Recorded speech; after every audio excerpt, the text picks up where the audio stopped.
民主转型之后，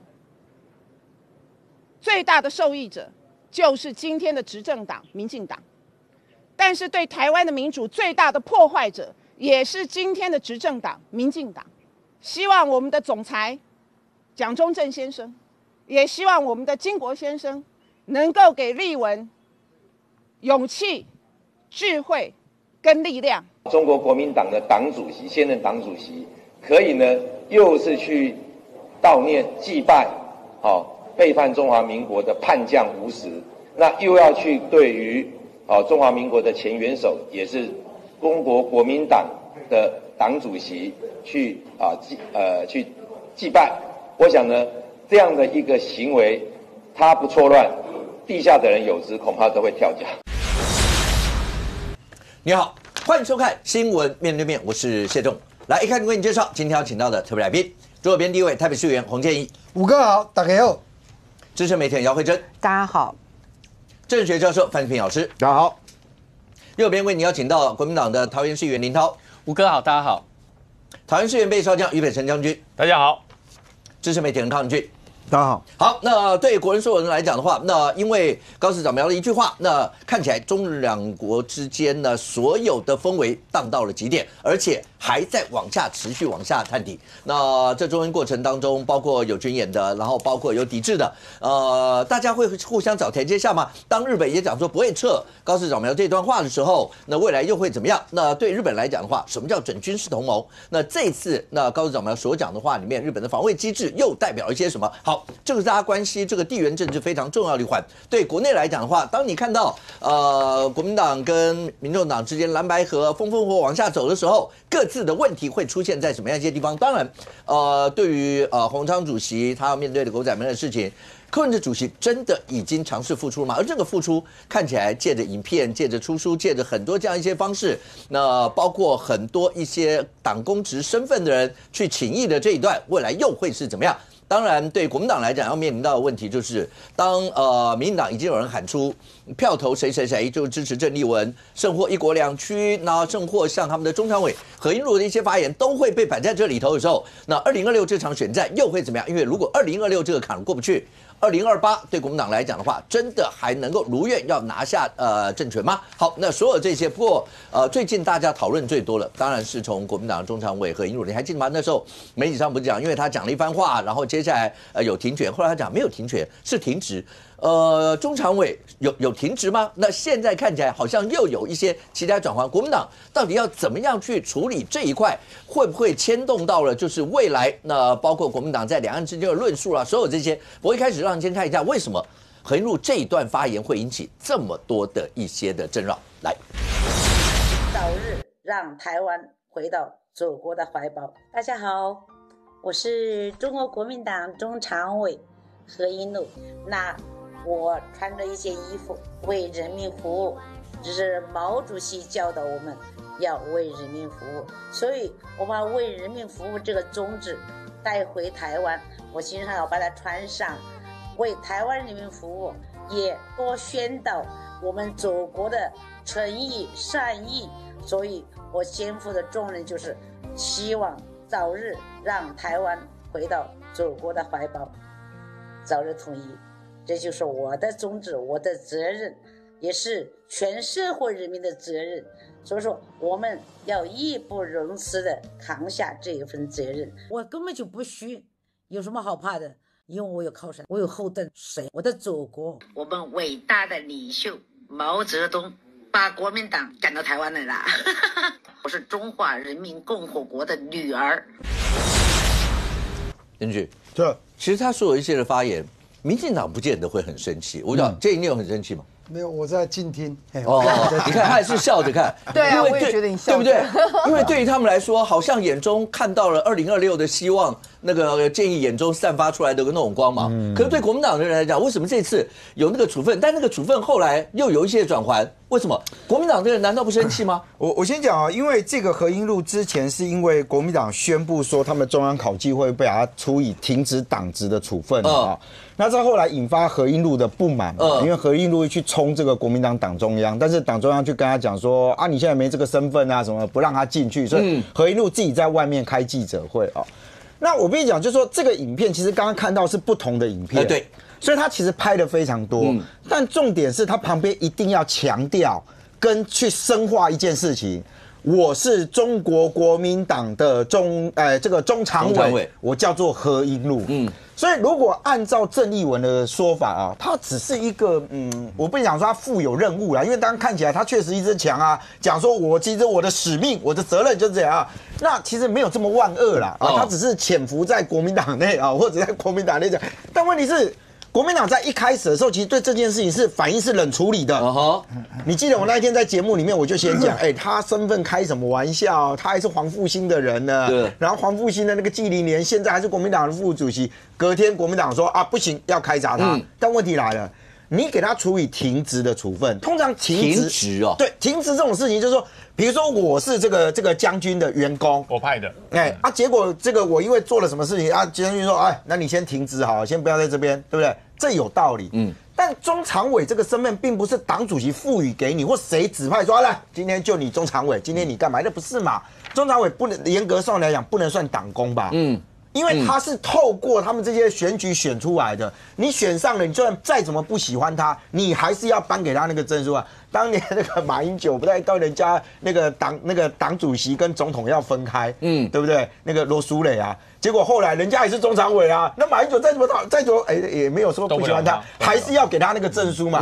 所以你今天给他停职的这件事，在国民党内部其实就引发一些的讨论。好，那最新的是告诉大家讲说，上个礼拜啊，说不好意思啊，要退回考纪会处理。对，但我大概理解一个事情，就是说你就算要处分他，好，你按照你的党纪有各种不同的方式嘛，停权嘛，这停权多久嘛，最终就开除。这要问一下隔壁的这一位哦，他非常了解哦。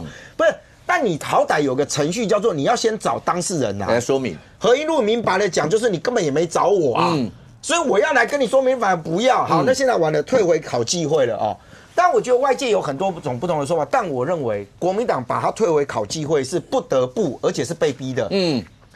何英禄那个说法是我有后台耶，我的后台是什么？我的后山是什么？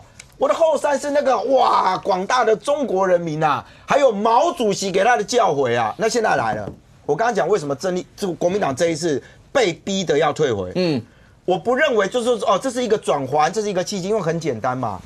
郑丽文他去出席这个活动的时候，你说秋季那个？对，没有，我想他后来去参加那个中华战略学会办的那个抗日讲座。但我觉得你这个时间点，因为卡到中国跟高市早苗的问题嘛但我先把它放一边。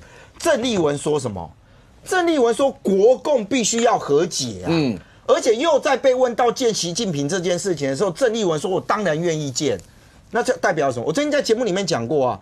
郑丽文他现在心心念念的，老实讲不是两岸路线，是中国路线。他必须有很多的言论让中国看见，让中国去肯定他，让中国知道，就是说郑丽文你想要跟我们见面，而中国愿不愿意让你见？国台办那边有被问到啊，郑丽文希望能够见习近平啊，国台办没有给他明确的回应啊。所以你今天说国民党说把这个考纪会撤回了，要撤到考纪会里面去，我老实讲，我觉得会不了了之啊。不了了之，我觉得会不了了之啦。你就到最后开会嘛，按照他的讲法，他也没有觉得，他也没有到。他说他还没讲武统，他没有讲武统啊。如果他今天把武统丢去，我跟你讲，他就跟之前那些雅那些人一模一样。那就跟那样，可是没有啊，他只是告诉你讲说，对啊，我们就回到祖国的怀抱啊。那个国，我也讲实话，那个国他也没有跟你说中华人民共和国，他就跟你讲，那郑丽文你也讲和平啊，你也讲要统一啊。你在网络上事实上也是这样啊。如果你今天觉得何英禄讲说这个统一的这件事情这么的万恶，那你郑丽文，你今天萧旭成这些代表国民党最高层的人，你们也在讲统一啊。但我其实对于国共和解这4个字，我个人是非常有意见啊。为什么？很简单嘛，国共是指国民党跟共产党。我就问一件事情，当时郑丽文去拜这个吴石的时候，这是一个国民党跟共产党之间的事情吗？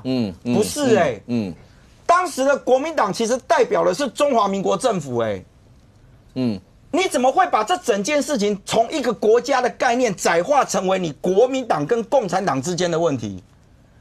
吴石不是潜伏在国民党内呢，他是潜伏在国军里面呢。他它危害的是中华民国当时国军的生命哎，结果你把它简化成没有啊，我今天去就是只是要散步，就是国共你国共要怎么和解？老实讲，是共产党不愿意跟你见面。我真的觉得不要这样子把这个问题把它窄化变成就是说我今天做这些事，我都希望能够干嘛？希望让国共可以和解。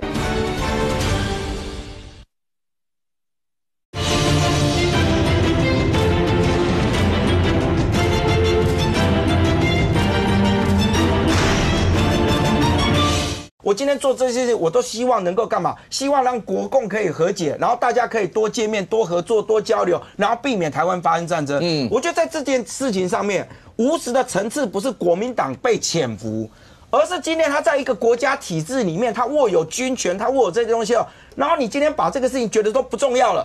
我今天就是所有做的东西，我都是希望让共产党看到我的诚意，希望让共产党看到我这些东西，所以我就必须讲当今天萧旭成出来说没有一国两区，你们骂我也没有错啊，对不对？让你看看宪法，叫你看看两岸人民关系条例，你去看。但我就讲嘛，就是说当你简化成一国两区的时候，我就是问，就是台湾人民对于那个两区的概念，是你所谓的台湾地区跟大陆地区，还是所谓的香港特别行政区跟澳门特别行政区？我认为这件事情是在现实的两岸里面。国民党不会不知道，所以他所有的言论都只做一件事情，让共产党看见，让共产党知道，就是说，我国民党现在就是很期待跟很渴望。我今天讲实话，如果我今天是老共，我才不要跟你郑丽文见面，我何必在你才做这一点事，我就跟你见面，开什么玩笑？你多做一点，我看你能掀起什么惊涛骇浪，你就继续做，继续讲。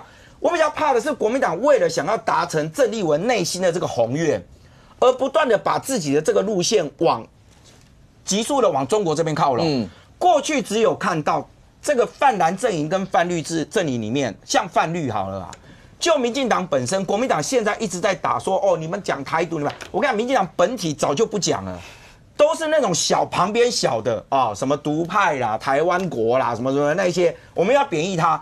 但是激进跟冲撞的路线由这些旁边的人来做，自己大党的主体里面基本上不去碰冲撞的议题。可是国民党现在把自己变成新党化，也就是你看连民众党都知道，问到这个中华民国2300万人大家一起来。国民党不是，国民党急促的往自己往中国这边推。如果你真正最后背后的目的，诚如我所讲的，郑丽文只希望能够赶快促成跟习近平见面。对于国民党来讲，今天合英路的这件事情，老实讲刚刚主持人提到，应该是国民党要生气吧？合英路怎么说？国民党被3个湖南人打败，那个湖南人里面又把宋楚瑜讲一下，又把毛泽东讲一下，最后又骂马英九，因为他被说马英九怎样怎样，我又没讲错，这个是事实但重点是什么？对国民党来讲，那些曾经是耻辱，而你的耻辱，其实在当年的党国一体的体制里面，它代表的是中华民国在当时遇到的状况。但今天你把它极度简化成为，就是我国民党就代表了一切，我就要和解。那我就问一下，那对当时的中华民国政府为政府效力的那一些人来说，你今天国民党算什么东西啊？每一次讨论到这一块，一定要问将军，因为将军你是自己离开的还是被开除？我是自己退党。你是自己退党后面有没有再补一个要开除你？到现在都没收到。还没有我还有收到党费的催缴函。那你就交一下嘛。你确定不是遇到诈骗集团？真的。我的党籍还在。你党籍还在。我党籍还在，但是我都已经是无党籍议员了。OK。但将军好，你自己，而且你当过地方党部的。是我当过主委。主委。对这件事情，对于包括这么多，您国民党当初资历多少年？37。对于这件事情，你们是怎么样去解读这一块？或虽然你现在已经离开了国民党，你会觉得国民党应该要怎么处理这件事？虽然我现在离开国民党，可我看到合英路的这个状况，我是气愤。为什么？如果没有老毛，没有共产党，我会在山东出生，我不会在台湾出生对不对？所以我气不气愤？气愤啊！我老爸也不能够埋在他家乡，埋在台湾。所以我说我们经过这一代的，我们都气愤。那么我先讲中常委的处分。OK， 中常委的处分跟一般党员有一点点不一样，也就是我们地方党部从一定要有人检举。就是我今天有一个人做了这个大逆不道的事，被党员跟党部提出检举，党部就会把它交给地方党部的这个考纪委员会，而且考纪委员会不是由我地方党部直接开它有地方的这个区党部，你要先动，决定以后送到地方党部，地方党部开完送到中央党部，最后中央党部核定。那如果你有意见，你申诉，他会让你面谈，面谈完之后就没了。像萧敬言申诉到现在也没理他哈。对，那但是我要告诉大家一点哈，中常委不一样。中常委的处分哈，它是属于政治决定因为中常委不是自己产生的，它是党代表选出来的。一个党代表都几百个党员支持所以党代表选出的中常委，你不能随便去撤销它。你撤销它，你要有一定的理由。那通常不会去撤销他的中常委职务，就是直接开党纪。那中常委的党纪是中央直接开，你地方没有资格开了，因为它是中央等级的嘛，最高决策机关。中央开完之后，然后直接给你停权。当你被停权以后，你就没有职务啦。你连党员都不是，当什么中常委？对。那你说这个停职我被停过了。我被停过。就是当时突然间收到一封命令，就是说你停止，你不当主委了，你离开。那我承认，因为你是指派的，我是主席指派的，那只是当时给我这个停职令的不是主席，是黄复兴的主委，所以当时我有意见。OK， 对，那如果是主席撤掉我的职，我一点意见都没有。好，那现在何英禄他才申诉，我先讲何英禄的申诉有没有有道理？没有这个处分嘛？你凭什么停我职？没有停职这一块，对，你凭什么停我职？好。可是政治上的影响呢？对，政治上影响非常大。就是现在的考纪会的主委是张亚平嘛？张亚平是老干家，他搞过组织，他搞过文宣，他管过很多，在中央党部管过很多事，他很清楚何英禄这件事情对整体的国民党伤害大不大，他很清楚。可是呢，不处理跟处理两难。我为什么说不处理跟处理两难？我先讲郑丽文主席的路线是怎么样？这是他自己说的我一个字都没有漏掉。国共必须先和解，国民党会坚定的走在和解的道路上。从现在开始，国民党每一分每一秒都要缓和两岸剑拔弩张的紧张局势。这是郑丽文自己讲的。那我请问，何英禄做的事情有哪一点不符合主席的方向？国共和解啊，国共要和解，你先不要把老毛当成万恶不赦嘛，你要先接受老毛才能和解啊。最大的不同是。郑丽文讲的要缓和两岸紧张，或是两岸之间要用对话对抗代替对抗，对，但他没有说要回到祖国的怀抱。对，就你走太快了。何英禄他的方式，他的这个企图心比郑丽文还强，因为他仿佛是站在中华人民共和国的立场上来说这件事，这个国民党不能接受。不管是我离开国民党或者现任国民党不能接受。你要看两岸的和平，一定要站在中华民国的立场。你不能站在中华人民共和国老共的立场看啊。何英禄现在摆明的是站在老共的立场来看台湾，这就不对了嘛。这就不对，这就跟郑丽文讲的这个国共和解不一样嘛。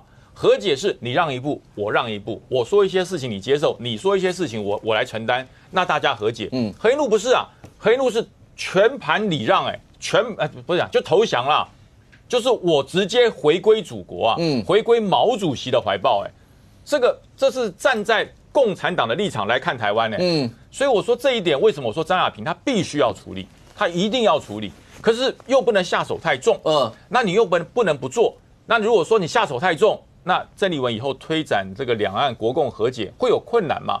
可是如果你不做，你马上2026你自己的选举就面临到困难。可是任俊刚才讲说，他觉得接下来就会不了了之，如果不了了，因为不知道会不会不了了之。可是如果真的不了了之的话，对国民党难道不会是更大的伤害吗？要看一件事情，就是今天何英禄这件事情如果是有党员检举，那就不会不了了之。OK， 是不是有人检举？就是看不下你这个作为了，我有党员或者甚至有中常委自己检举，那这个事情就要回归程序。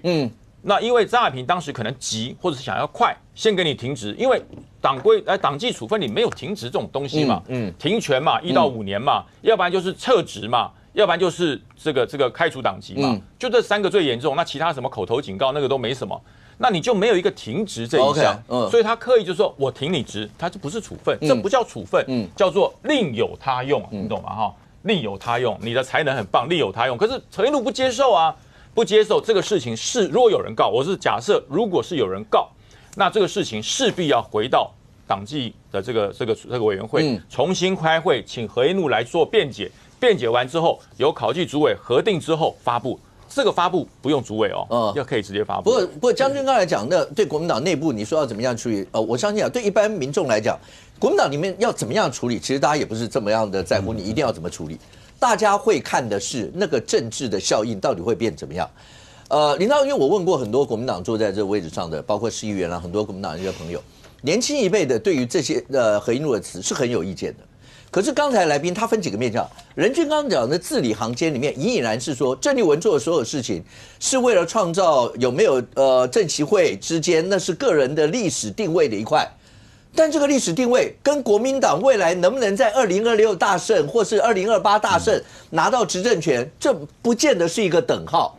甚或最近的一些言行举止从11月1号上任到今天。这3个礼拜以内，这些对于国民党啊，在2026、2028会有帮助吗？国民党的立场一直在标榜跟民进党执政党不一样的是，希望两岸之间能够和平，希望两岸之间能够对话什么。其实能对话能和平，大家都好，只是大家在看的是那个底线到底在哪里，是一个毫无底线的一个这样的一个所谓的对话，还是有踩住大家最在乎的那个底线？你们会怎么看？基本上坐在这个位置，一定就是对2026、2028觉得应该稳健向前行的方向。可是刚才那些言论显然对2026、2028是有伤害的。那你可以看到郑丽文主席他提到的两岸去风险化，或是讲的两岸和平，基本上是用宪法的基础来论述，他还没有提出新的理论。可是呢，在这个希望两岸和平的过程中，他总没有讲说要两岸统一吧？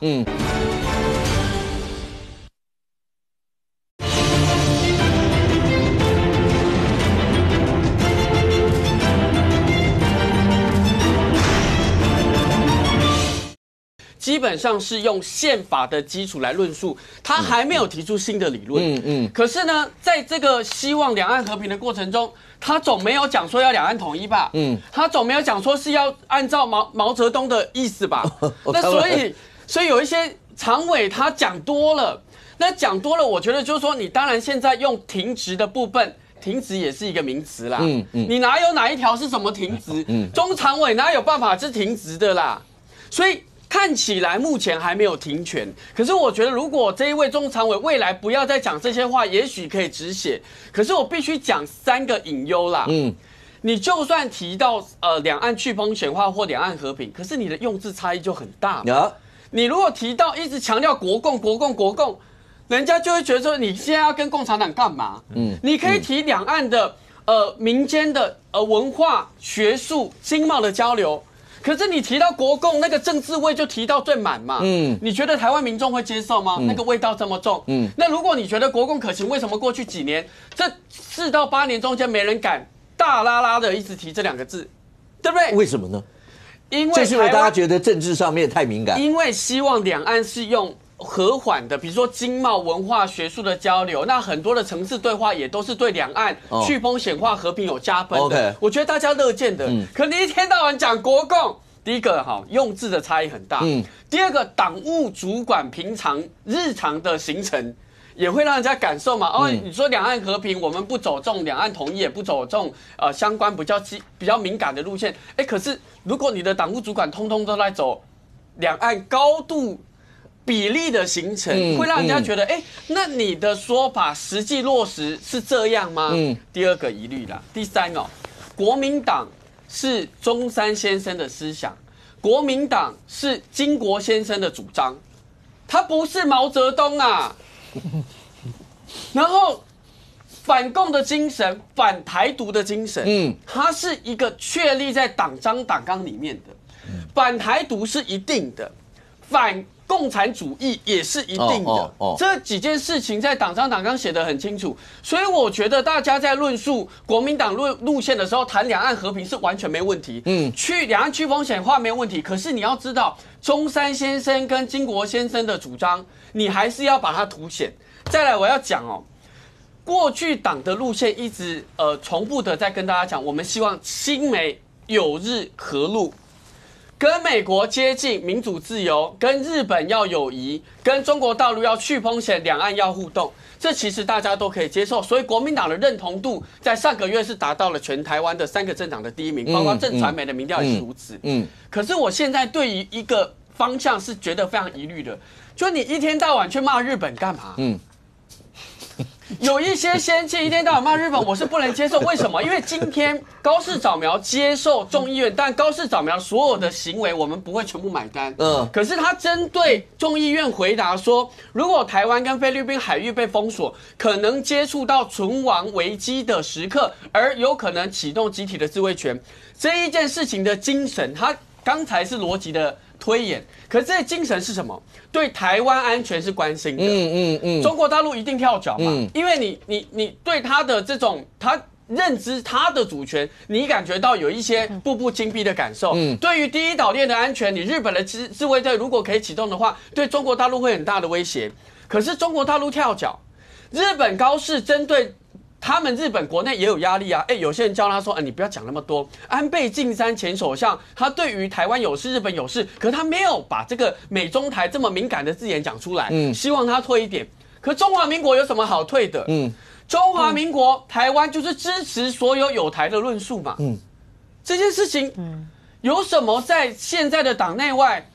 在批评日本有台的角色，我是看不懂啦。林涛，你会不会被党纪处分？会，我现在觉得越近的，你觉得会吗？我从来没有这么赞同过林涛的。我也是，我觉得不会，我觉得不会被党纪处分的原因在哪里？知道吗？因为现在是对于亲共的言论有所制裁嘛，也就是对于亲美友日合路的路线是开放极大化嘛。林涛，你刚刚讲的那段，当然一定代表你自己的很多这样一些想法。你以前也当过在党务里面的一些，那除了你以外，你刚刚讲的这些，某种程度能够代表，包括你以前在党务系统里面的甚或高层，甚或很多人的想法，会类似你刚刚那样吗？我觉得所有关心2026单一席次县市长选举及多席次议员要选举的人，以及关心国民党能不能在2028重返执政的人，通通会买单我刚才以上这番论述。我要补充一点我从来没有这么认同过林涛的想法。真的，人家愿意帮我们守护台海，你在不爽什么？我觉得这一点这绝对是要支持的哈。但是我对郑丽文的想法因为我再重复他讲，他说国共必须先和解，而且呢，国民党会坚定的走在和解的道路上。我要问一点。是党跟党的和解，是国民党跟共产党的和解，还是中华民国跟中华人民共和国的和解？这都是国共哦。我说我们要的和解是中华民国跟中华人民共和国的和解，那这必须要做到一件事，请习近平请中华人民共和国先不刁难中华民国开始，我们要和解，你至少让我在国际上有位置嘛。你中华人民共和国不要再处处刁难中华民国，这才是国共和解的第一步。所以。郑丽文讲的应该是党与党的和解，他还没有到国与国，所以我才说你要振兴起弊，你要保护台湾的民主重返执政。我真的是跟郑丽文主席讲，你要走的是两国的和解，不是两党的和解。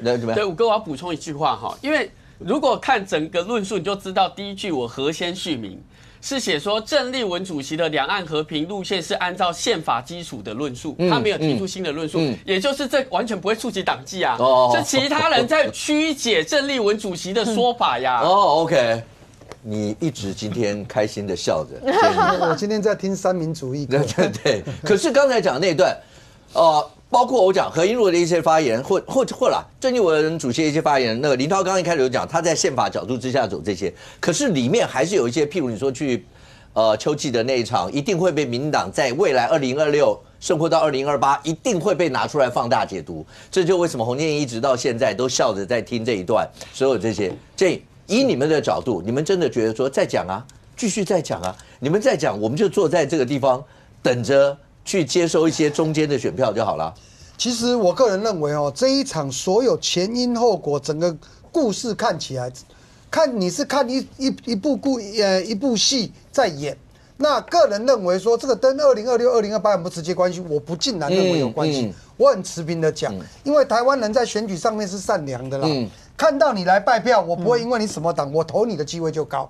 我碰到你的机会越多次，我投给你的机会就越多。所以我不认为说它会不会影响到所有的2026跟2028，这个我要先续名的。第二个，整个从任俊将军到林涛所讲的内容，我个人认为这是国民党内部的事。对不对？不管你是国共，你是国民党跟共产党，还是中华民国跟中华人民共和国，凭良心讲，你郑丽文没有资格去谈国共，更何况是说中华民国跟中华人民共和国。毕竟你现在只是国民党的党主席，你可以表述你的意见，但我个人认为这件合英路的这一件事情上面，他们用了一个叫停职的这个名词，我觉得只是对党内跟他讲，跟国民党党内的党员讲说，我有在处理了，但党员通常一直认为停职停权。不一样我第一时间乍听一下，今天听五哥讲，我还以为本来是停权，对啊，停权在一个政党里面才是严重的重大事情处分，而不是停职。我今天听了讲，停职，对哦，谢谢五哥提醒我停职，那我更可以证明我自己的想法是对的，就是说他的停职只是演给里面的人看，假的啦，我有处分，知道的人，像林涛今天也说，哪有停职这个东西？没有停止这个处分，但不知道的是大多数，那你们就以为我处理了，就是你没收了我的地保豪宅啊！那从头到尾都没有地保豪宅。那换个角度，国民党的内部里面，郑丽文现在搞不好心里真的很开心，我不敢说的，你帮我说了，所以没关系，你讲你的啊。那我现在对你处分过重，我对后面的老大哥我怎么交代？因为郑丽文是曾经9月3号受到中共的重视以后当了国民党党主席嘛，那国民党党内的党员现在有投票权的党员，没错，国民党现在是用投票来产生这些党员，有多少是属于跟何英路同样心态的人进来加入党内的？那所以郑丽文原则上也不得罪，但以现在目前来讲，确定国民党的行为这个部分是咽喉应该你看。我们民进党在旁边，我不认为这个言论延续到明年会加分或扣分。但选举本来就是很实际的，票投出来才知道。你说这样会不会影响到蒋万安？我觉得有限。因为喜欢蒋万安不一定是国民党的人。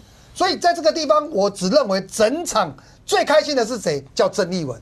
那演给国民党党内的看的人，就是所谓的停权这个停职这个处分。那事实上真的。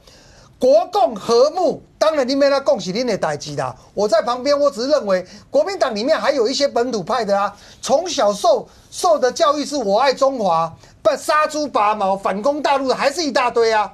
甚至有一些职业军人退休的，到现在的理念还是非常印象深刻的。这些人，你国民党不跟他们说明，不说服他们。不讲个理由解释给他们听，不做个行为给他们看，这些人未来还是忠贞的国民党党员吗？会不会另外一个新党又出来了？这有可能。所以郑丽文现在是虽然表面上不讲话，但心里是窃笑的。那何英路凭良心讲，只是郑丽文的牺牲的一个棋子。那真正到最后面这个事情会怎么处理？我跟任俊的看法一样，事过境迁。那然后代志过就算了，除非真的有人在一直 argue， 或者有媒体一直在炒作，或者有网络一直在飙，他们不得不处理的时候，那要看何英路的态度。但看到何英路的态度那一天，在中国国民党的记者会，你凭什么听我的权？而且他回去又开直播，对他开直播，然后开记者会，呛那个保全吧。是不是那个个子高高的那是他保全吧？呛他说：“你凭什么阻止我在这里？”所以今天把所有的惩处又退回去了，无非就是前后都在演戏，大家看一看就好。民主进步党秉持的一个选举，我们靠我们自己，我们不会因为你们做这些事情让我们加分更多。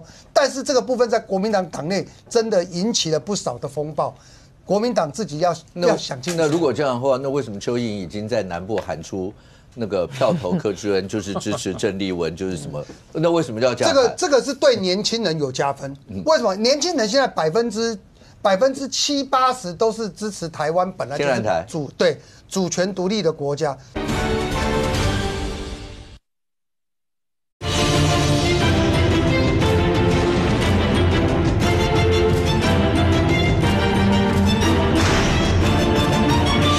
70%、80%都是支持台湾本来就是主权独立的国家。你说高雄会这样做，台北也会这样，搞不好我改天就出来。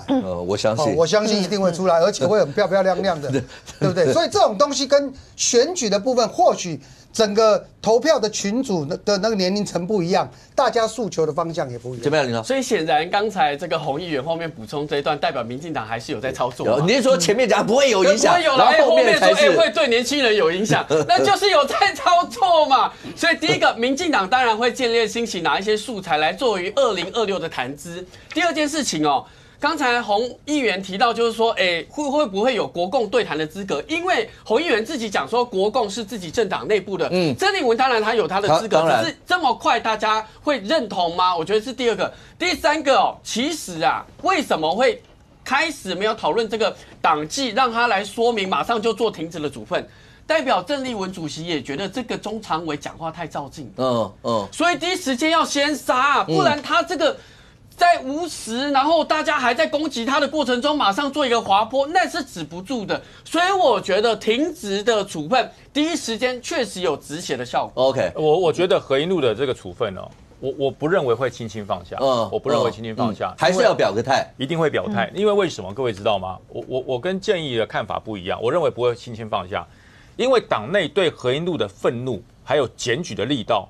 不是只对何英路而已，是有一部分是因为他不能检举郑丽文，不能检举郑丽文，所以我检举何英路，所以这个力道不会停。OK， 你知道吗？主席怎么检举啊？主席没有办法检举嘛，是检举何英路，表示我对你郑丽文的这个普丁不是独裁者，然后到了这个无实的这个照片前面，虽然你没拜他，可是你到他照片前面。另外就是你的这些跟中国走太近的言论，大家不满，但是。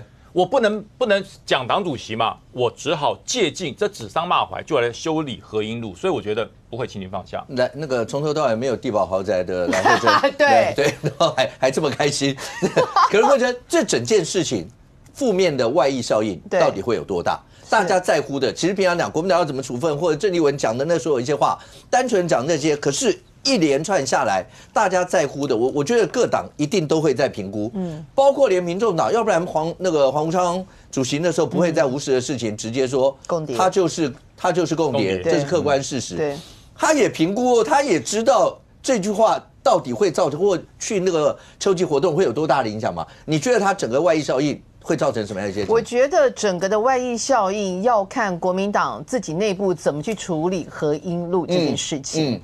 还有对于郑丽文的一个约束程度，要有一些人出来，比如说像侯友宜就出来公开讲就是要你有明确的一个表态这件事情。就高层也是那种高层一定要有人说话，一定要有人出来说话。我跟你讲，刚刚林涛讲写在党纲的里面什么反台独嘛，国民党党纲反共嘛。你们现在还有反共吗？我请问一下，你们现在还有反共吗？有啊，我们都是你们如果反共的话，会让你们这个何英路在里面，你知道他讲的话，刚刚放的影片讲了3、4次毛主席吧？这是毛主席教导我们要为人民服务，我所肩负的就是早日让台湾回到祖国的怀抱。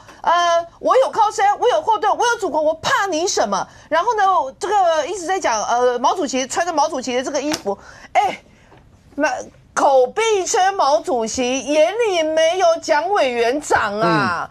这样子的人当你们什么？中常委，我对他的言论也3条线啊，我觉得他没有把国父遗嘱列清楚啊。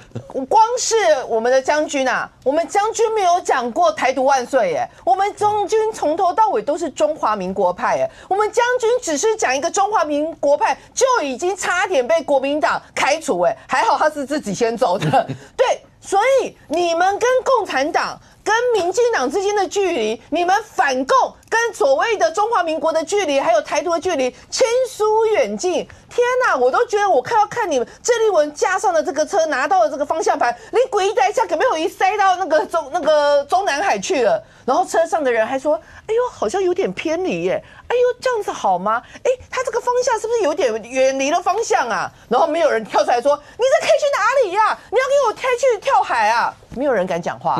所以这辆国民党的100年老车就这样子直要穿越那个台湾海峡。现在进行式哎。第二个，你们反共，你们郑丽文去拜共谍这件事情，从头到尾也没有人讲话啊。所谓如果这个共谍真的因为这个郑丽文去鞠躬，然后把它变成是革命先烈，国共已经和解了，好不好？你搞清楚，你们现在内部他在干嘛？他在进行一个去讲话。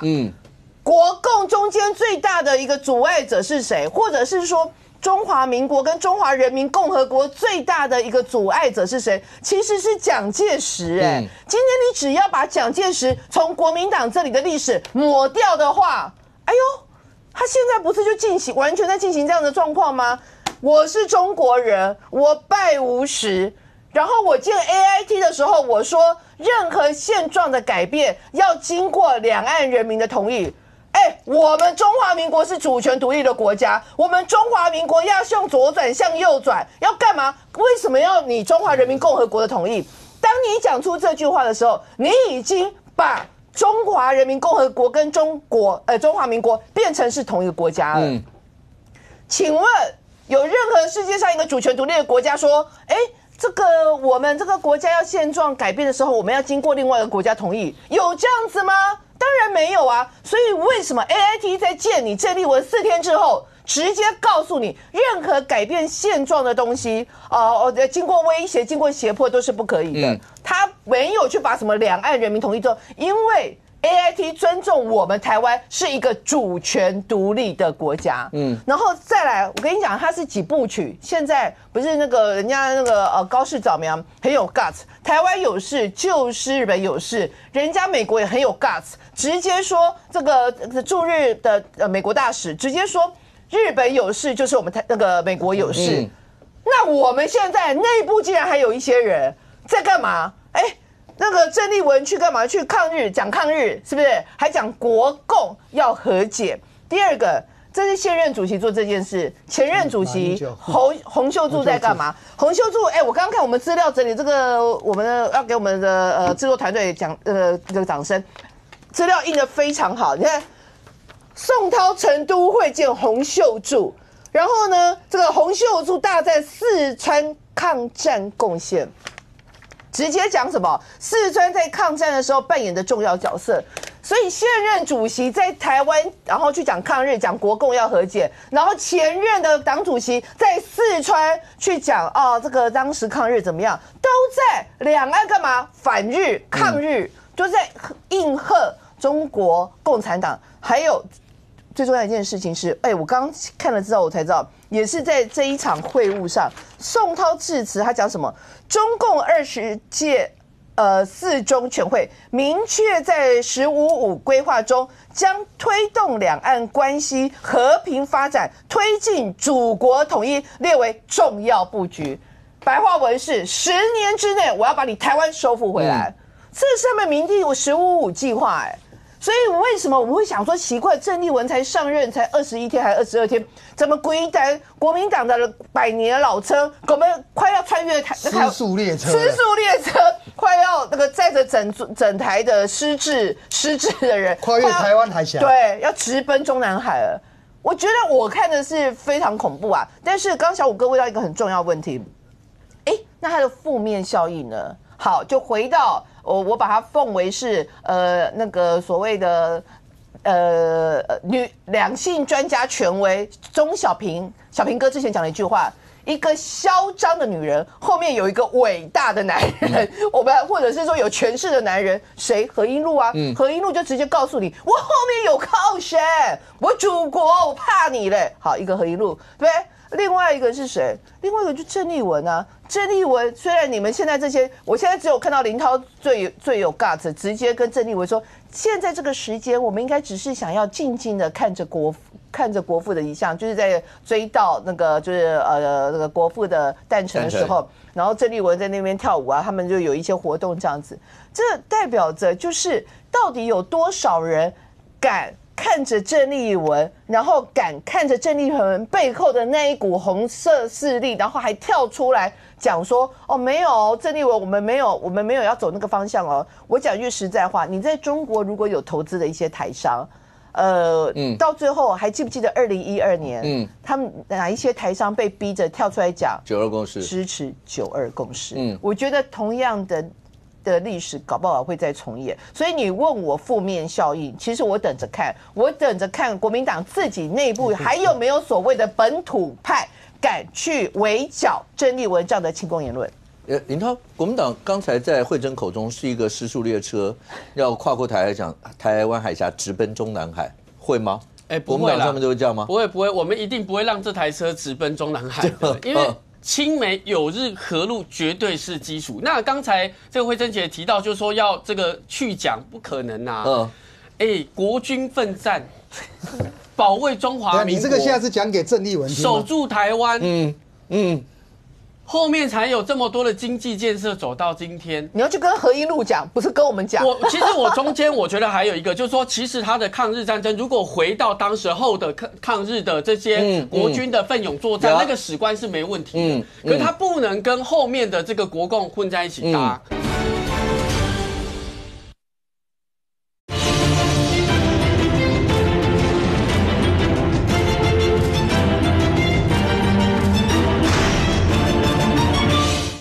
可是他不能跟后面的这个国共混在一起搭，所以我觉得幸好就是说2026已经快来到了，很多想要选举的人，他会在关键的时刻出来告诉大家，我们的路线就是中山先生就是经国的路线。我补充一点哦，刚刚林涛讲了一个重点，和中啊，和中为什么要亲美友日和中，而不是亲中？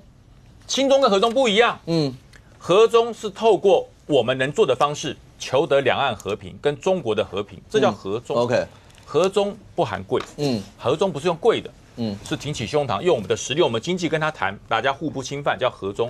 亲中不一样啊，亲中不一样，是我什么都要依赖你，我什么都要依赖你，经济要依赖你，我的国防要依赖你，我的和平要依赖你，我的一切都要依赖你 ，OK， 这叫亲中啊，不一样哦，这完全不一样。对，但也不要抗中，可以保台，但也不一定要抗中，好吧？范老师，那未来对国民党的选将会出现人家开玩笑讲东南自保吗？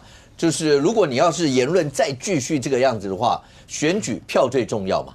那在台湾，现在台湾的主流民意到底是什么？当蓝白在一起的时候，郑丽文就直接喊他们叫做台湾的最新的主流民意。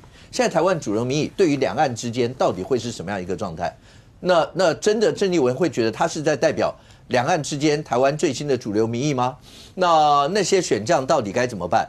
如果讲国共和解，您是研究包括共产党啦，包括所有这些，国民党跟共产党不管和解或是和谈，谈了这么多次，从来没有谈到过便宜啊，不是吗？大家刚刚都讲得太严肃了啊！我讲一个比较轻松一点的。慧珍，你看好他，你看好他。我是对何英路他的名字很有兴趣。你看啊，他人如其名哦，鹰派，有没有？哦，鹰是比较强势的，路是比较丝路，那个比较和平啊，白鹭鸶嘛哈。OK， 拉回来政治学了，刚刚谈生物学。但我就觉得哈，何英路讲的话为什么会被批评？因为他说台湾早日回到祖国的怀抱。完成统一嘛，就是台湾被统嘛，他应该怎么讲？大陆早日回到中华民国的怀抱。哦，那这样就不一样，完全统一嘛，那完全不一样，这就对了嘛。这个时候怎么可以开除职务呢？应该让他当党主席啊，是对不对？我们把大陆被我们中华民国统一，这才是真正的统派啊，不是被统，是去统嘛，对不对？所以我觉得他讲的话就是被统一。那第二个。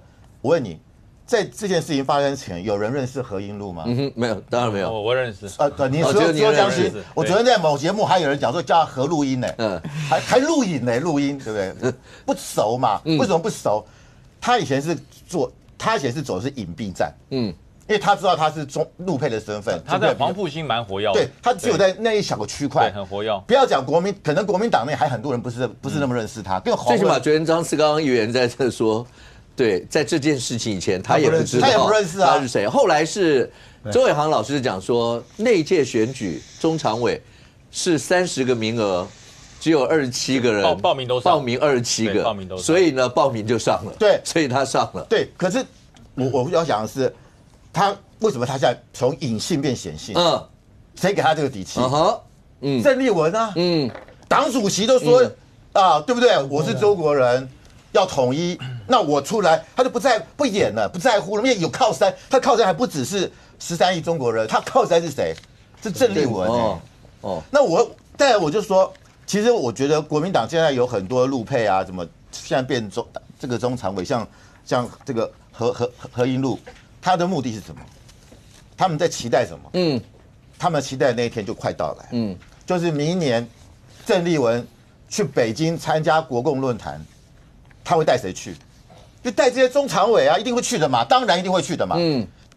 浩浩荡荡坐的专机到北京的首都机场，然后下来之后红地毯欢迎，然后红旗牌轿车啊，这个让你们搭乘，然后车队进入到这个北京交通管制，到人民大会堂见习近平，然后何英路。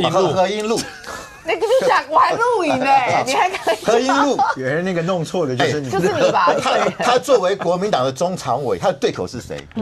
是中国共产党的7个政治局常委，有王沪宁。中常委会对口到7个政治局常委啊？没有错啊。你知道他7个政治局常委是整个中国大陆最高权力机构，对啊。国民党的中常委就可以对到这个口？没有。问你，国民党中常委上面是谁？他中央常务委员会啊，一样就党主席。对啊，你是拿这样来比序，没有错啊，对等的比较，对等啊，就跟国民党的实践研究院对口是谁？就中共中央党校啊。到时候这个何英路是要跟王沪宁握手，对，是要跟什么李强握手，对不对？是要对，所以这个所以你会看出来，就是他的位阶就提高啦。他们这些中配想的是什么？我在中国是 nobody， 我到了这个我现在回到祖国去，我的身份是跟这些政治局常委平起平坐。我的家乡怎么看我？出头天啊呢？帮我们家对不对？这个我从来没有这么荣耀过，祖坟冒青烟，对，还可能跟习近平握手嘞，都合影嘞。中国你在想那个省长要跟他合影都很难啊。所以你就是他们有这个目的性，所以我觉得他本来真的，这个为什么到现在为止，何英路不愿意认错，他还要负隅顽抗，他等了这些等多久了？国共论坛9年没办呢，从这个吴敦义等到朱立伦等到江启臣等，又等到朱立伦，又等，终于等到了郑丽文，等了9年，头发都白了，还好这个。何英路头发他染色蛮黑的，他真的想的，我衣服都已经定做好了，明年就要跟着郑丽文回到祖国见习近平。哎呀，终于可以露脸，终于露脸啦！就这个东西被你们这个张亚平这个给搞垮了。张亚平跟史亚平应该没什么关系了，没有关系，完全不一定。张亚平给搞垮了，对不对？怎么办？美梦全部都泡汤了。所以为什么他那么积极？他捐钱。捐车，他真正的最后一里路就是到北京去。但范老师，如果照你刚刚那样讲，明年国共论坛，如果要是郑丽文要带着国民党的党公职，然后包括我不知道会不会有一些其他的立委或什么，不知道。但是就算是到那，国民党里面，刚才林涛有讲说，亲美友日和陆，对，他们的立场是这样，所以他们讲说，就算是这样，国共论坛谈。好过不谈，谈好过打，谈总是大家有接触。我想国民党一定会要做国共论坛，一定会提出这样一些论述，然后再把民进党、再把赖清德抓出来骂一顿，讲说，你看你们执政以后，两岸之间变成冰冻成这个样，还要我们去用这样一些方法，他们会主张是这样啊？那你要怎么样去看待他们这一块？所以你看郑丽文讲的很重要，他说两岸要和平，不要战争，就是国共要就做来，国共要先和解。那国共论坛是2006年第一届，那个时候是胡锦涛在当，当总书记，然后所以后来才跟连战见面嘛，然后连战2006年去嘛，那个对胡锦涛来讲是他执政10年的最高光时刻。中国每一个领导人都有他最高光的，或他最出糗的，例如说江泽民时期，中国的国际地位提升了，对不对？可是他最落惨的是什么？就是对台工作，96年台海危机，对，2000年阿扁选上总统。那胡锦涛最大的是什么？就国共论坛，就两岸关系嘛。所以习近平想不想超越他？每一个领导人都想超越前任。胡锦涛拿对台工作来超越江泽民。那习近平当然也想要超越，所以他才有马习会嘛。因为你那个联福会只是党对党主席哦，我这个是两岸最高领导人哦。好，那当然接下来他想不想再重新恢复国共论坛，想哦，因为国共论坛是两岸一个非常最高规格的政治互动哦，从来没有比这个，因为什么两岸什么企业家峰会那都不是哦。国共论坛明年是几周年？20周，那有代表性的哦。所以习近平想不想国共论坛？很想。郑丽文想不想？也想。但是呢，中国就要看你的表现嘛。这个馆长讲了嘛，你要 KPI 嘛，你表现好不好嘛？吴石有没有去？有去，好加1分，对不对？然后再来你的政治表率，哇，被日经新闻说是什么？统一女神，再加1分，对不对？啊，然后呢，对于何英路，你有没有力保？有，再加1分，就积分制，对，这里面有个积点卡啦，积点卡名字积点，习近平放到积点，对不对？啊，当然现在也有人在跟他竞争啊，对不对？谁？萧旭晨啊，萧旭晨现在讲什么？1国2区啊，但是我要讲啊，萧旭晨讲，我觉得台湾要小心一点。萧旭晨现在讲的是什么？他讲的1国是中华民国，对啊，然后中国也会讲1国2区哦，他讲的是中华人民共和国。对，中国最喜欢搞这种东西嘛。九二共识，你讲你的，我讲我的。可是问题是，在国际间，我们只有12个邦交国。中国有183个国家邦交国。我们说1国2区的1国是中华民国，他讲1国是中华人民共和国，国际间谁接受？所以我们是被他吃豆腐OK， 就是他说，他承认九二共识1个中国原则，国民党也说我们也承认九二共识1个中国原则。好，我说我的1个中国是中华民国，他说的是中华人民共和国。问题是国际间买谁的单？那变成我们就落入他的圈套，你知道吗？他现在就用这个来圈，你要承认九二共识，你要承认1中原则。好，国民党说我承认啊，你就落他圈套嘛。好，那你现在要讲1国2区啊，你也1国2区，我也1国2区，大家有共同语言。可是你是被他框住哦，就像马英98年他说在参加 WHO， 我们是观察员嘛，中国讲什么？是在我同意下，搞清楚，台湾能参加是我中国同意，他就是我下面的一个地方政府 ，OK， 我们就落入那个圈套了嘛。所以那个讲马英九很开心，我们加入 WHO， 我们是观察员，怎样？以前阿扁不行，小英不行，但是你去了，结果人家是引军入瓮，你是入那个瓮。所以我觉得这点国民党可能要好好思考。OK， 来这边有人觉得这个，我为什么会觉得就是说何英路的这件事情，其实对于国民党来讲会最后不了了之啊。就是说，刚刚林涛讲了一句嘛，那句其实很有趣。如果何英路现在修正他的路线呢？如果他不再继续开这种直播，不再继续这样讲，他只是想说我就是要和平啊，我就是要统一啊，他的口径跟他的说法逐渐跟党中央一致的时候，国民党要怎么去处理？所以我愿意跟将军赌一下。我认为国民党最多就是轻轻放下。不可能给他停什么党权或什么的，因为如果就中常委的概念来讲，你什么立场把他说你不准当中常委？他会继续把任期当完。OK。如果处分出来不是这样，我愿意请在座所有来宾跟所有工作人员吃鸡排。OK， 我一样。如果轻轻放下，我请大家吃鸡排。OK。因为这件事，因为不管怎么样，我们一定有鸡排可以吃。对，大家都能吃这样的。对，谢谢小华。前提是要原班人马坐在这里。不要管，我们不是在乎枝枝节节这种事情。没问题。但是现在问题就回来了，就是说。如果国民党他真的从郑丽文的路线，他一直想要营塑的是跟习近平见面，他认为他现在在标榜的这个路线能不能达成这个效果？给各位看另外一个事情，马英九跟洪秀柱都有针对高市早苗的东西有说话。洪秀柱说两岸之间干你日本什么事？你看国台办注意到了，和大陆同胞要一道共创统一啊。马英九不会不知道。他当年一直心心念念跟习近平见面完了之后，败在什么地方？台湾人民为什么后来对马英九的两岸评价这么的差？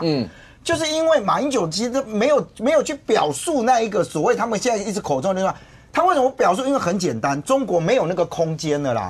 他没有再给你空间说什么一个中国，就是你所谓的中华民国，没有老共对于整个的国际社会的统述，就是你台湾就是我的。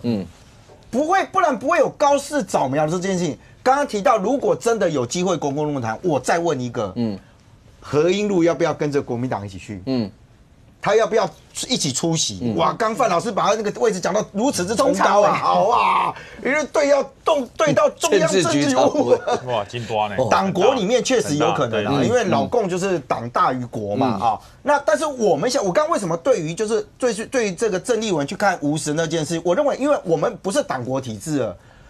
党只是因为你今天是个执政党，但你的最高上面是国家。但问题就回来了，何英路算不算在这个何英路的整个发言哦？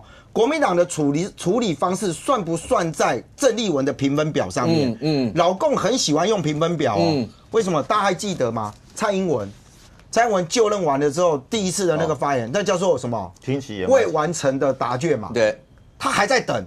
那现在来啦，何英路事件，我为什么一直认为说今天？国民党党中央不是因为什么程序问题，当然了，他程序有瑕疵，这个也没有问题。但是如果今天中国认为说，我今天何英路其实没有错啊，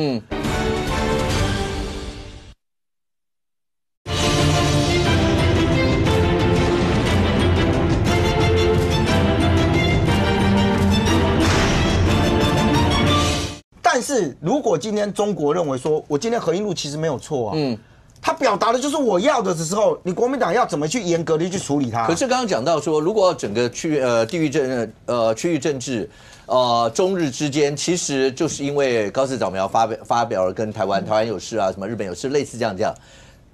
昨天是赖清德总统是PO 了一张吃那个寿司啊，还有包括什么北海道的立帆贝吧，立帆贝 ，OK， 鹿儿岛的诗鱼，对，那个目的，大家都在解读说，那个是用那个照片来表示那挺日本，像这样的一些。然后你也看到说，国民党主席郑丽文有说赖清德总统不要火上加油，不要什么，那更不要讲马英九前主席或者说洪秀柱前主席直接说关日本什么事，类似像这样一发言。整个事情已经是闹得，现在看起来没有一点点降温的趋势。本来中共总理李强跟高市早苗在接下来一个国议会里面，大家讲说他们可以碰面，可以什么？老共已经直接发出声明了，不会跟他碰面，意思就是大家参谋高最不牢。这件事情，高市你如果要是没有道歉，他们甚或喊出要下台，这些现在事情已经搞成这样子。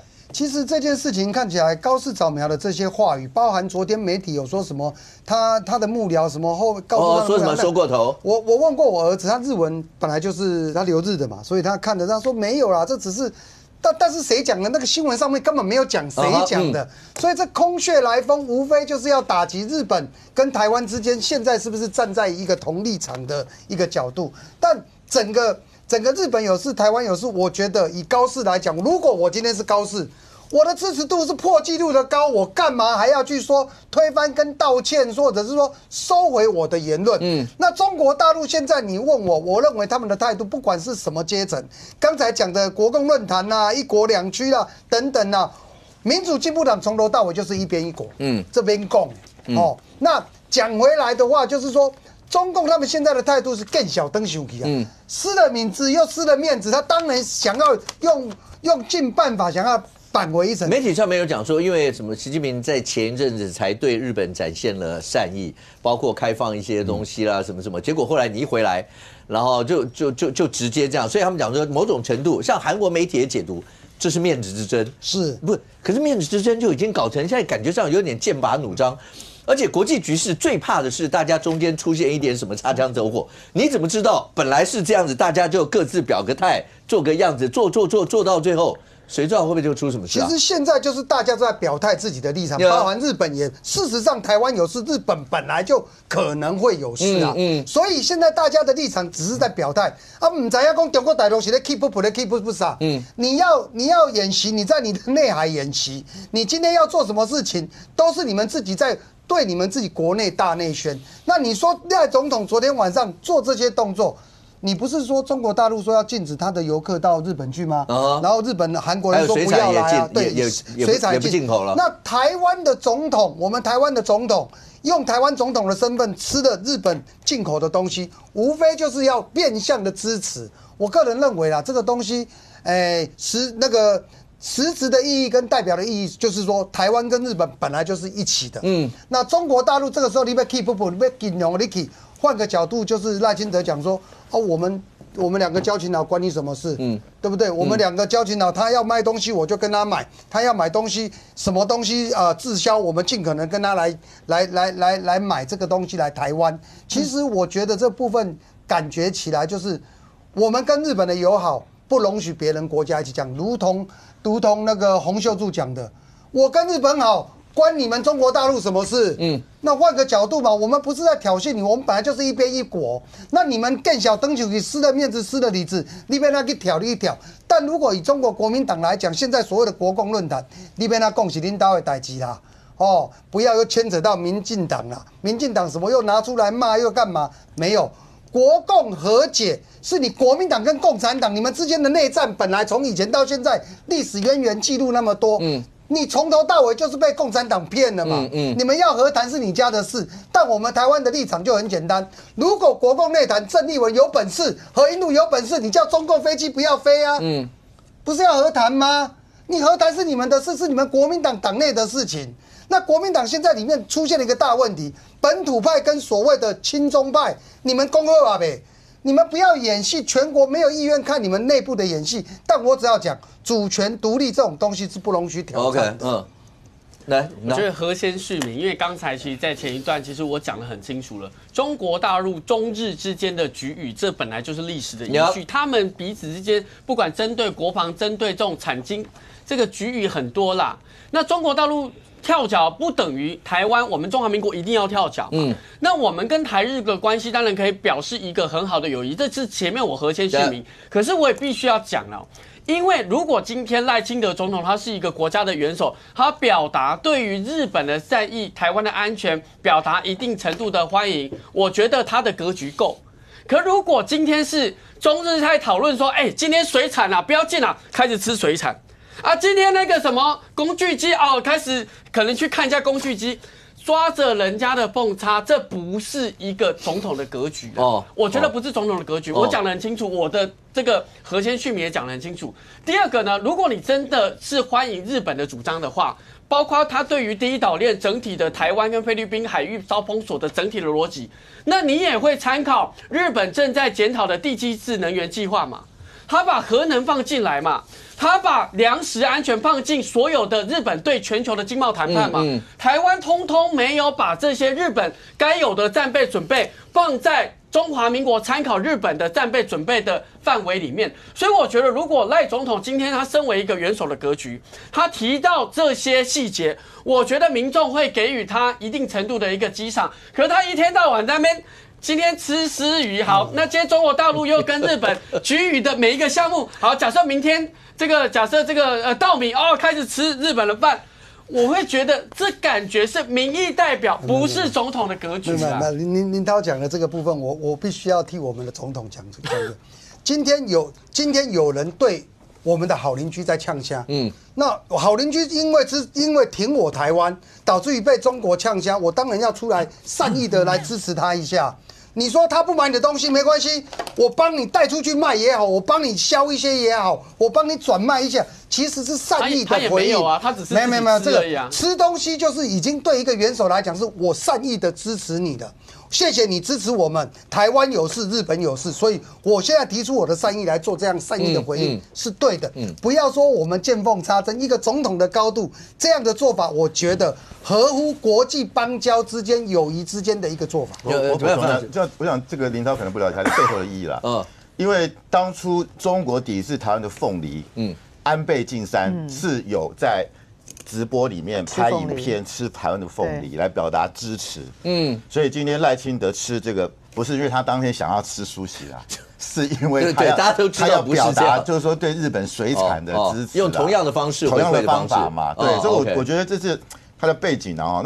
那我其实我在看高市长们，我觉得现在全世界的政治都走向一个极度对立，你看就以高市这种背景这种极右派，甚至他还可能去靖国神社参拜。过去日本首相是不太敢去，因为怕中国抗议。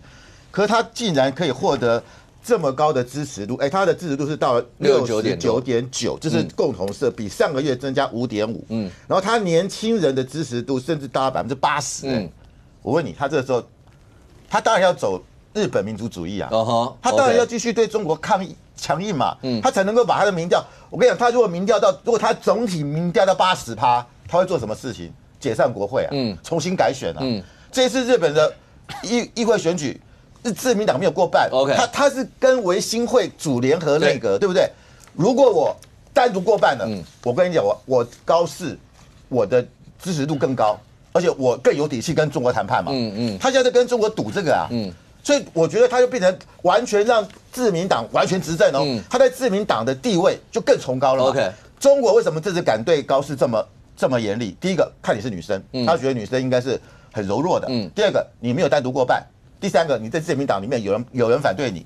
可是这次高市透过这个一统江山，我跟你讲，我觉得中国真的是踢到铁板。另外，我要觉得可悲的是，他们说有49万的中国要去日本的机票被取消。请问损失是谁？损失是中国的民航公司，不是日本航空公司，因为中国他们都做他们的什么东方南方嘛。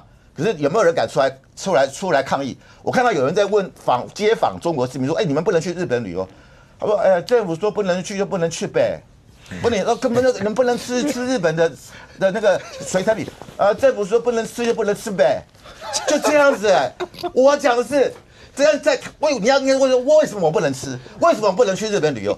台湾今天就是民主国家，我们今天台湾如果说不能去日本，这样明天有人上街头，有人说不能吃日本的这个食物，一定有人反对嘛。所以你就看说中国人民已经被奴化成这个样子，他已经不敢跟政府抗议，因为他知道他抗议的结果更惨。所以我要讲的是。我们今天想过那种生活吗？我们今天要跟他们一样说，不能去就不能去呗。我们要想过这种生活吗？我们只能够强化我们的国防。有感觉到范老师很可爱呗？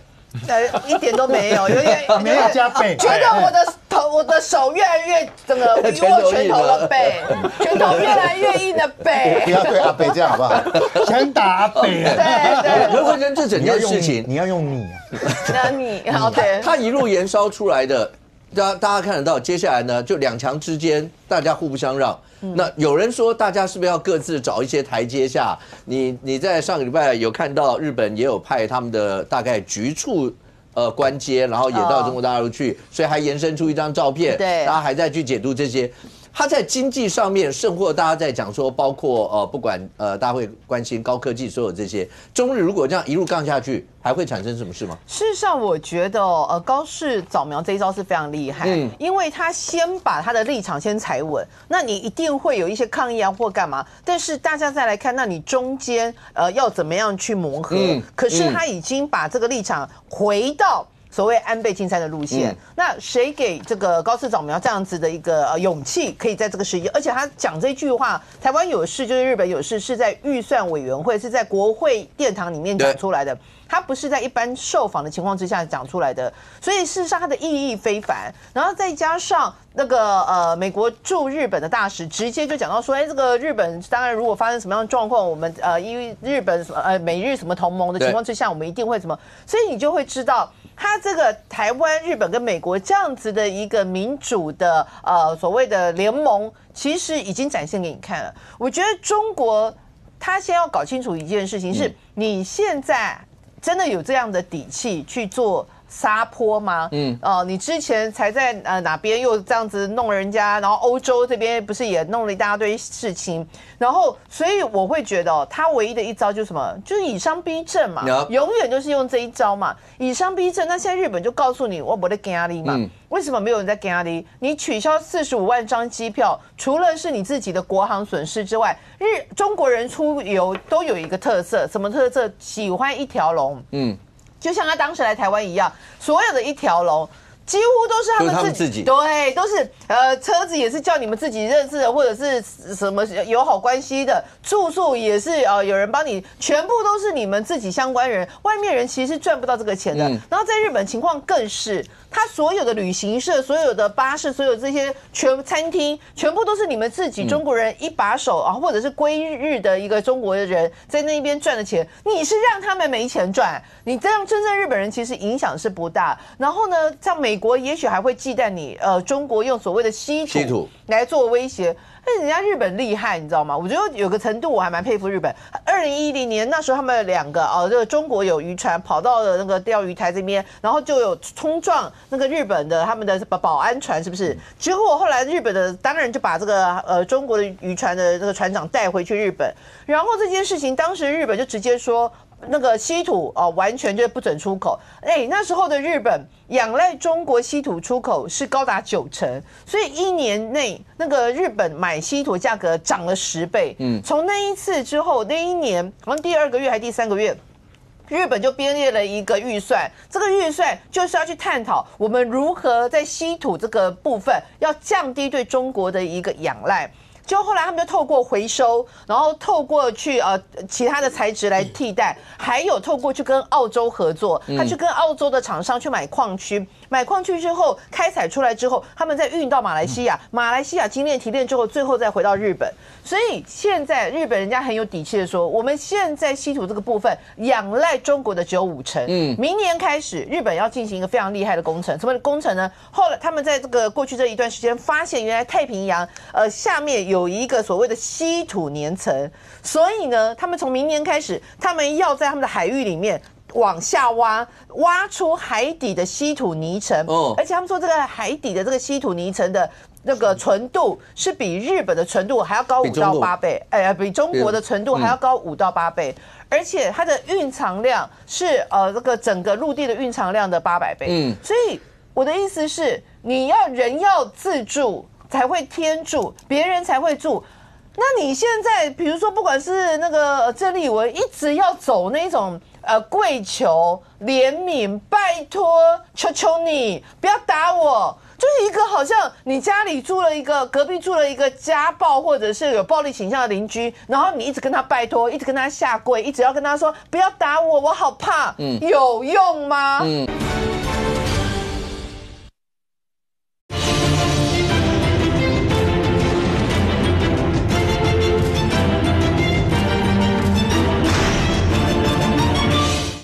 你家里住了一个隔壁住了一个家暴或者是有暴力倾向的邻居，然后你一直跟他拜托，一直跟他下跪，一直要跟他说不要打我，我好怕，有用吗？OK， 整个国际之间的这些局势未来到底会怎么样一些发展？我想，跟台湾都息息相关，所以呢，大家都会密切的观察这些。可是国内的政坛，将军可不可以请问一下，以你自己的观察，柯文哲真的会尝试回归吗？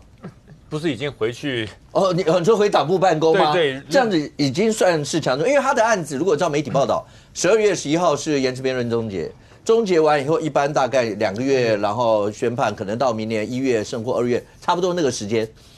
在这段期间，当辩论终结以后，这个案子等于该审理的、该调查的那些全部都过去了。所以柯文哲全国跑吗？一定会回归，他的动作已经显示出了。我离开装甲旅以后，我是当旅长。非邀请我没有回去过因为有现在的旅长在，当然，我3不5时跑回去一下，你在干嘛？对不对？所以指手画脚，对，指手画脚，人家会说，以前他做怎么样，现在做怎么样，不好所以前后任通常不会这样做，其实很多党主席都是这样，他离开了党主席这个位置以后，他鲜少，除非被邀请回去说有什么党庆或者大活动，否则他不会随便回去。这是一个前后任的一个默契啦。那为什么柯文哲现在要？那我家你知道吗？这有这种感觉，你知道吗？他把民众党当他家的，我暂时让你黄国昌保管。我们离开装甲旅不会有这种想法，我们是每一届、每一任的旅长离开了就交给下一任旅长，他做得好做得坏，除非你求助于我，否则我们不指手画脚，这是要一个默契。柯文哲跑回去了，那你认为党员会想，主席回来了，他会叫前主席吗？不会。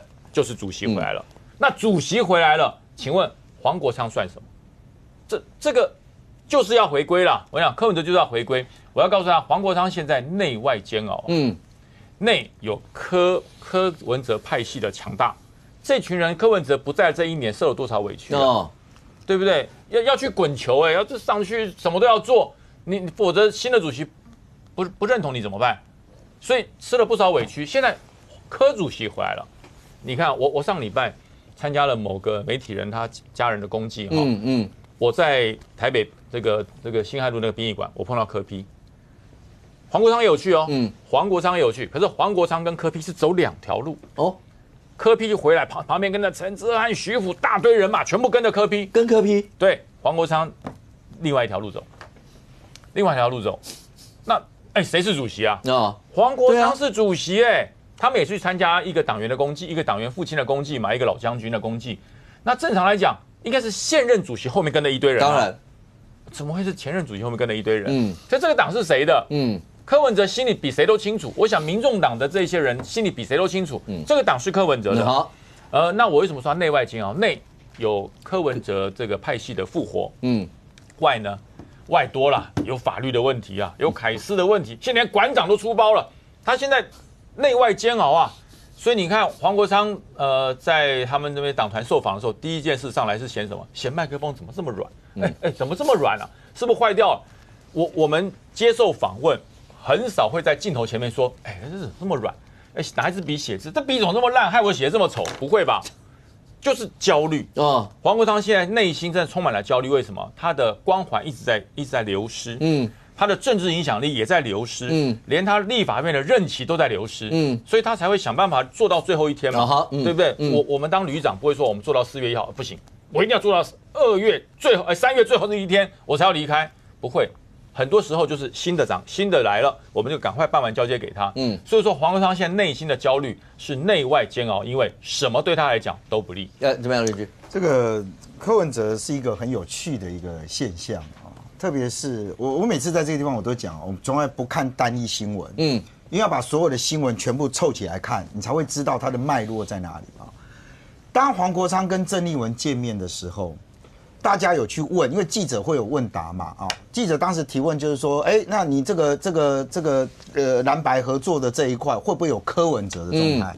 大家如果还记得黄国昌当时说什么，柯文哲接下来要面对他的司法问题，应该有时间，对不对？好死不死，玩了1-2天之后，突然有一个照片跑出来，说柯文哲在那个地方还坐在又关心党务又干嘛的。这时间点，我从不相信巧合这种事。请容我表达一下啊，黄国昌为什么会讲说这个柯文哲要专心面对司法啊？柯文哲在这一段时间都没有出现，对不对？顶多都是这个陈佩琪啊，或谁，或陈志汉转述柯文哲对于蓝白之间的关系。这个就我大概知道的，阿伯曾经跟身边的友人说过一段话啊。OK， 这一段话就是说呢，他现在状况有一点叫做人在家中坐，祸从天上来啊，所以他现在呢跟过去的世界都完全脱离关系了，连结都没有。现在是更生人，然后要重新建立社会关系，那你想想看，一个这么低调的阿伯，说实话，他出来之后，就是他这一次这个解除羁押禁见交保出来之后，他确实没有针对很多东西来发言，是，而且也曾经讲过，就是说，我也要面对司法问题啊。突然就在黄国昌说完之后，这张照片啪啦一声跑出来，大家突然发现到说，没有啊。原来柯文哲原来在党里面还有一个办公室啊，他当然应该有办公室啊。他当时拿那个选举补助款之后买了一间商办，不是说我要给党里面作为使用嘛？人家出钱的他得了不？但问题是，国民党现在有帮马英九留一个办公室吗？应该没有了。有帮朱立伦留一个办公室吗？如果这个去党中央都可以这个借用很多的办公室，对，借用很多的办公室，但不会有一个专属的啦。而且更有趣的是，这个照片一被做成新闻之后，这个发言立刻被拿掉。留言他他这些社群上他就拿掉了，为什么？目的达到了嘛？你看到了，对，大家看到，大家都知道了嘛。陈志汉为什么突然会在这个蓝白合的时候跑了一句阿伯有交代，特别又提醒。提醒完了之后，柯文哲那个黄国昌一句，没有啊，阿伯要忙司法，然后就告诉你说阿伯就在关心呢。所以我认为，当然对黄国昌来讲，我曾经讲过，就是说黄国昌为什么能够接那个党主席的位置，因为他曾经跟柯文哲承诺过，说我不会去管党务，我不会去管这些，我讲。可是当他真正接任党主席之后，是不一样的了。OK， 所以我认为柯文哲在这个当下，他不可能不会知道。如果他没有民众党的那个 power， 没有民众党的影响力，如果今天所有民众党被跟柯文哲完全切断关系之后，柯文哲你后面没有任何人会奥援你了，而可能切断这件事情呢，反而是黄国昌在做，所以柯文哲才不断的丢啊。建议其实上过去这1个礼拜，应该是阿管的新闻，最多吧？对，尤其是那个录音档，然后所有的这些事情，一些笑话对，所有这些。可是对他来讲，你有没有注意到他讲，像前几天还po 一个照片，说排队买便当的人有多少，增加了3倍，对，然后他的斗内还有多少？对他来说没有伤吗？对馆长啊，对馆长有没有伤？我倒觉得现在大家只是在看笑话。那当然，真正现在这2天在针对的是他的资金来源，包含他前2天消失，甚至有人说是不是被国安法抓走了？后来昨天又出来了，包含什么开户等等。其实大家关心的是在这个地方，他的钱的来源。2023他支持柯文哲没有问题，2024大家有没有印象？第一个，他的高雄的分馆砸了那么多钱，结果把冷气开成送风被告，然后他的馆长的某一家店又被所谓的好朋友、好兄弟整个把他打掉，这无非他的经济来源已经有点出状况，包含今年很多人也在认为自导自演，如同刚才柯文哲一样，柯文哲从以前到现在脉络，你仔细看野生柯文哲。这谁操作的？不就是幕僚操作的吗？柯文哲今天操作这一张，只是要告诉他：哎呦，一个党主席回党中央学习 AI， 蔡英文会回中央党部学 AI 吗？现在党主席叫赖清德，蔡英文回去不就是感觉你今晚是登哪里冲啥？那种感觉不对。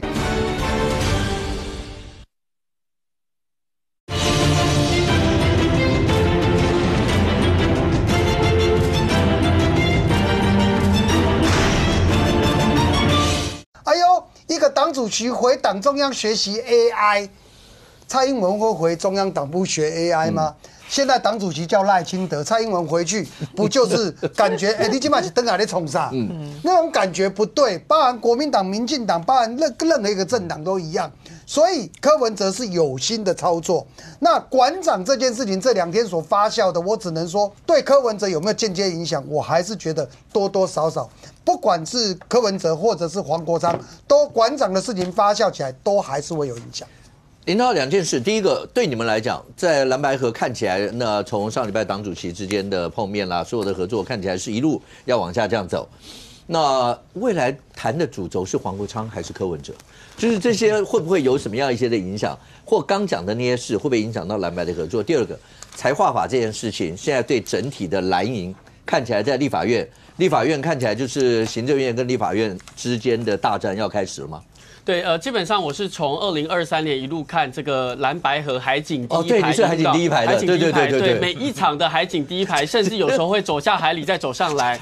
那这个我是有深刻的体验呐。其实2024最大的痛就是蓝白没有合。那我觉得这一件事情受伤最重的一定是柯文哲主席，所以我觉得如果像现在要谈蓝白合，郑丽文主席跟黄国昌谈的内容。我是觉得有一些白营的人士在这个会面结束之后，又表达说，这个民调啊，要看实施的时间啊，日期很重要啊，内容很重要啊。然后呢，地方县市政府是不是有一些局处首长，大家应该有联合治理？我会觉得有一点点回到2023谈的内容，我是觉得，所以我在这个层次底下，我是。某种程度认同侯友宜是想讲理念应该要先放前面，因为你谈到很多的细节，就会回到2023，到最后每一个人的看法不一样。所以以我的主张立场来讲，我认为未来的蓝白合2026的蓝白合，柯文哲主席绝对是重点，他的意见绝对是重点。可是母姐会不要跟着回来。第一个母姐会，对柯主席的意见一定是重点，但是母姐会不要跟着回来。第二个还有一个重点。就是你可以看到这个柯主席不是 po 他已经回到台湾民众党学习 AI 吗？我觉得这是必然的，因为黄国昌主席自己有表达要选地方政府的意愿嘛。那如果一个他要拨时间选地方政府的话，那整体的整个台湾民众党各地方的操盘也是需要柯主席来去帮忙协助。我觉得这没有不好的地方，这其实反而对台湾民众党是一个比较稳健的组合。可是我还是要回到一个。提到这些细节的时候，母姐会不要出太多的意见，希望这次的蓝白合可以顺利。第二个，简单讲一下财划法，大家记得当时候的行政院卓荣泰院长他讲什么吗？他讲说，如果照蓝白的版本，那么中华民国的财政会土石流啦，他是说1.1683兆会土石流，结果他老哥增加了319亿，变成1.200兆。你讲前面的数字会土石流啊，自己加钱，你这不是跟这个现在普发现金一样吗？哎呀，你们蓝白不要普发现金1万啊，会造成穷台湾3策。结果现在发的时候，上面写作行政院发，刮掉啊，买就是像这款的啦，那个逻辑真的不通啦。第二个逻辑也不通，他当时候批评蓝白说，哦，你这个预算过了，我们要举债几千亿，那你现在多319亿，说我们要1.2002兆，那逻辑在哪里？没有逻辑的。行政院长卓荣泰没有逻辑的，所以我讲一个很清楚的，不管是台南有意见，或是高雄支持台南有意见。其实讲清楚，你现在把工业跟农业的贡献产值划进来了，你就把那个公式写清楚。公式写清楚的话，大家来表决，大家来支持，那其实不是清楚了吗？可是现在到目前为止，只框了1.2002兆，可是细节跟公式其实不清楚。将军要先回我先补充财划法啊，财划法其实蓝白两党做了一个很大的错误。我不是说财划法错误，他把那个大法官呢法庭呢给停了。那如果今天我假设今天卓荣泰院长，我就不甩你，你通过了法令，我就不做，怎么办？也没宪法法庭，所以我觉得一步一步你自己把，其实宪法法庭也好，立法院也好，它是跟宪法法庭绑在一起的，你才可以让行政院跟着你的立法走。可是宪法法庭现在不能动啦，所以卓荣泰说好啊，那我们就这样就杠上了，杠上会怎么样？倒霉的是人民哦。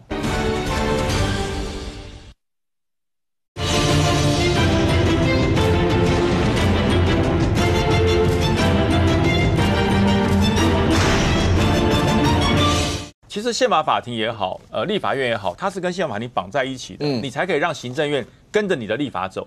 可是宪法法庭现在不能动啦，所以卓荣泰说好啊，那我们就这样就杠上了，杠上会怎么样？倒霉的是人民哦，是人民。当行政院跟立法院恶斗，人民倒霉，所以我才说，真的行政院跟立法院，现在立法院有自己的版本，行政院有行政院版本，是不是要协商一下？因为你让中央被挖空了不是好事，你让地方穷也不是好事，是不是要协商一下？另外我讲了，我还是要补充蓝白合，我常常形容蓝白合，蓝白合像什么？集资买彩券，我是民众党，你是国民党，我们大家集资买彩券，中了叫发财，没中大家一起赔。其实合作不是这样合作的，合作是技术合作来赚钱的。现在国民党跟民众党是集资买彩券。所以两个党应该是理念相同之后结合在一起，才能够执政。执政之后你才有力量嘛，而不是紧紧的就我把钱挤一挤，买了彩券中奖就要赚到，没中大家一起来。建议财划法有什么？其实财划法就很简单的，刚才林涛有讲到一个重点，多了300多亿。那其实大家都讲说，如同林涛所讲的逻辑是对，但是你要考虑到一点，所有财划法里面要分配多少，当然行政院有一套游戏规则。现在很多委员蓝军呢讲说，那你要分多少钱？你讲啊，分多少钱？你讲。但是这里面影响到说，你拿了这些财划法里面，你的事权怎么分？这个地方要讨论。当然，地方多的税收是好事，但地方全国，尤其台北市到现在我没看到，明年多了400多亿，你告诉我要怎么用？我们议会连知道都没有。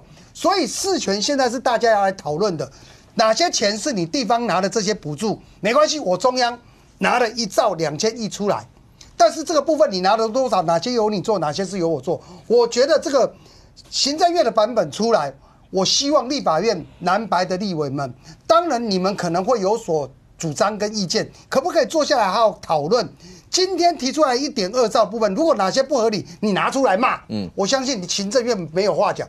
但是连坐下来谈，连事权都还没谈完，直接说行政院这样子不对等等，我倒觉得应该理性客观来看这件事情。行政院的版本里面，其实我们关心事权，所以有一些事是发给地方钱多一点，那中央同时可以遵解，也不一定要举债到4000多亿。那行政院版本写清楚啊，你不能通通讲说我要增加319亿啊，里面事权也不写，公司也不写。那你前面在讲说人家穷台，然后再讲说人家这个整个的这个财政滑坡，那到底在讲什么？我觉得卓荣泰的逻辑在这几个新闻合起来不通啦。来，财经专家慧珍。现在才画法，因为刚刚讲到中央跟地方事权怎么样分配钱，然后地方也会希望有钱，可是中央如果要钱全部分完，事情还在中央，对啊，他也会觉得那我怎么样巧妇难为无米之炊，所有这些大家真的都不能坐下来谈吗？我觉得其实就很清楚，大家都要负起责任。你地方政府你要拿多一点钱，我其实支持的，但是你要讲清楚。比如说，在长照这个部分，是不是就你们拿去负责？哦，比如说那个救助比较那种那个所谓的弱势这个部分，然后还有学校的这个部分，是不是就由你们这边负责？大家都把责任讲清楚，权责划分好，这困难吗？其实刚刚有提到，就是如果中央跟地方这样汉格的情况之下，是人民受苦。事实上，我必须要说，不只是人民受苦，事实上，我觉得执政党也会受到很大的。我们都知道，现在在野党对国会就是蓝白多数，就是多数。如果说我们的执政党只能在自己的党是多数的情况之下，也就是全面执政情况之下，你才有办法施政。那其实对人民来讲会是一个很大的问题。你不懂得折冲妥协，你不懂得有一些东西你要怎么跟对方谈。如果是用这样死杠的方式，你说没有错，大家对在野党的反弹是很高的，但同样的，你执政党，我觉得你也讨不到好处，因为对人民来讲，我们就觉得好像这个家是没有人在顾的，我们的家是没有继续向前行的，我们很多东西是停摆的，所以我觉得真的可能。执政党要有更大的智慧，当然在野党自己内部，你不认同你们自己郑丽文主席的主张跟说法，跟他的政策方向，跟他的方向盘要开的方向，就应该要跳出来，因为你们背后其实是人民。OK， 未来财划法看起来接下来这个礼拜那是重中之重的一块，那未来到底会怎么样？那攸关了全民的一些福祉，中央跟地方之间包括立法行政之间，未来会是什么样一个态势？我们大家拭目以待。非常谢谢现场所有来宾，也非常谢谢观众您的收看，所以我们这边我们明天见，拜拜。